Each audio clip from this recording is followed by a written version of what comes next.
Hello అండి, welcome back to మీ సవ మేడం ఫ్యామిలీ బ్లాగ్స్. ఇదేంటి మేళ అనుకుంటున్నారా? కూరగాయల మేళ కాదండి.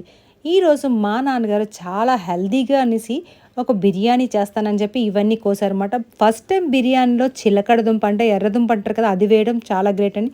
మిగతా క్యారెట్ ఇవన్నీ అంటే అనుకోవచ్చు, దగ్గర దగ్గర వారంలో మనం ఏ ఏ కాయగూరలు తింటే అవన్నీ ఒకేసారి వేసి బిర్యానీలో నేను మా అమ్మగారు మొహం మొహం చూసుకున్నాం, ఎలా ఉంటుందో, స్వీట్ వచ్చేస్తుందేమో ఏంటో అయ్యో అని. అసలే చికెన్ తేనివ్వలేదు. దాంతో పాటుగా ఈ బిర్యానీ కూడా అలా అయిపోయిందనుకోండి, సండే ఇంక ఎలా ఉంటుందో అని చాలా భయపడ్డాం. కానీ ఏ మాట కామాట చెప్పుకోవాలని చాలా డెడికేషన్‌తో మనవరాలు, తాతగారు కలిపి చేశారనమాట. మేము ఎంటర్ అవ్వం బాబోయ్! ఇంకేమైనా ఉందో, అందులో ఏమైనా తేడా వచ్చిందనుకోండి మా వాళ్ళే అంటారు. అందుకే అన్నీ ఆయన చేత్తోనమాట. మొత్తం అన్నీ ఏసారు బిర్యానీకి. మసాలాలు అన్నీ కూడా చాలా డెడికేషన్‌తో చక్కగా కోసుకొని ఫ్రెష్‌గా అల్లం వెల్లుల్లి పేస్ట్, ఈ బియ్యం మాత్రం నేనే కొంచెం నెయ్యితో బాగా అంటే బాగా పిసికేసి తర్వాత నీళ్ళేసి కడిగేసి ఇచ్చానమాట అండి. మాకు తినే వరకు డౌటేనండి ఎలా ఉంటదోనని.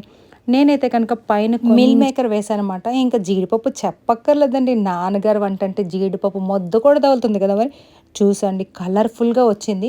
నేను ఫస్ట్ అయితే దెబ్బలాడాను. మీరు బీట్రూట్ ముందేశారు అందుకే కలర్ మారిపోయిందని. ఆయన అనుకున్నదే చేస్తారు. మనం అన్నది ఎప్పుడు పట్టించుకోరు. వినేసి వదిలేస్తారన్నమాట. ఏదైనప్పటికీ కూడా 77 ఏళ్ల వయసులోని ఆయన ఇలాగ మా కోసం చేయడం చాలా లక్కీ అండి.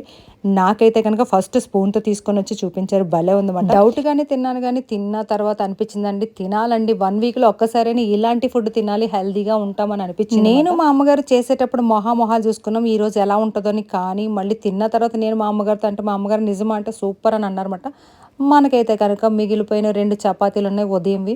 వాటిని కూడా కానిచ్చేసామన్నమాట. ఇలాగ మా సండే అయిపోయింది. మరి ఇలాంటి పలావ్ తిన్న తర్వాత ఇంకా డిజర్ట్ అంటే కనుక ఒక ఐస్ తిన్నామనుకోండి, సక్సెస్‌ఫుల్‌గా సండే కంప్లీటెడ్ అనమాట. డ్రై ఫ్రూట్స్ అన్ని నానబెట్టేసి దాన్ని పాలేసి చక్కగా ఆడేసి ఇలా ఐస్ చేసేసుకోవడం. ఇలా కుమ్మేసామండి మేము.